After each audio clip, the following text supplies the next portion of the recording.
আম বোলে পকিলে খাম আপোনালোকে বহুত আমৰ নাম হৈছে বোলে তিলিকি আম শুনিছে আপোনাৰ হেন্দুৰী আমৰ কথা শুনিছে ভিতৰ পকা আমৰ কথা শুনিছে আৰু এই আমটো হৈছে বৰ বেলেগ ধৰণৰ নাম ইয়াৰ নাম হৈছে সুবৰ্ণৰেখা আম এই আমটোৰ নাম কি গম পাইছেনে সুবৰ্ণৰেখা আম এইটো সাংঘাতিক মিঠা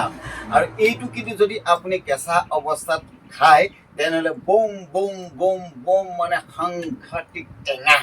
এইটো কি কৰিব লাগিব গছত যেতিয়া পৰিণত হৈ যাব যেতিয়া পৰিণত হ'ব তেতিয়া ইয়াক লাহেকৈ ছিঙি আনিব লাগিব চাউলৰ ভিতৰত যদি এসপ্তাহ থৈ দিয়ে ই সুন্দৰকৈ পকিব যদি আপুনি খেৰত ওপৰত খেৰ দিয়ে তলত খেৰ দিয়ে যদি গাপ দি থৈ দিয়ে তেতিয়াও সুন্দৰকৈ পকিব আৰু যদি সোণাৰ পৰা তলত দিয়ে ওপৰত দিয়ে যদি ধুনীয়াকৈ থৈ দিয়ে তেতিয়াও এসপ্তাহৰ ভিতৰত পকিব আৰু এই আমটো খাবলৈ কিন্তু সাংঘাতিক মিঠা আপোনালোকে খাই পাইছে নাই নাজানো মই কিন্তু আজি পোনপ্ৰথমবাৰৰ বাবে এই আমটো খাইছিলোঁ আমাৰ ফৰকাটিং জাতীয় বিদ্যালয় অৰ্থাৎ ছিনিয়ৰ ছেকেণ্ডেৰী আমাৰ প্ৰধান শিক্ষয়িত্ৰী মহোদয়ে এই আমজোপা নাৰ্চাৰীৰ পৰা আনি ৰুইছিলেহি আৰু এতিয়াও বাইদেউ ঘৰত কিন্তু কেইবাটাও পুলি আছে মই এটা পুলি কিনি আনিম বুলি ভাবিছোঁ আৰু এইটো মই ঘৰতে উৎপাদন কৰিম আজি বাইদেউ খোৱালে এইটো আমাৰ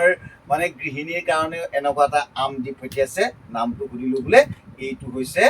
সুবৰ্ণৰেখা আম ই আকৌ গাপ দিলেহে পকিব আৰু তেতিয়াই উদৰ পুৰাই খাম খাবা নেকি তুমি মই খালোঁ বাইদেউহঁতৰ ঘৰত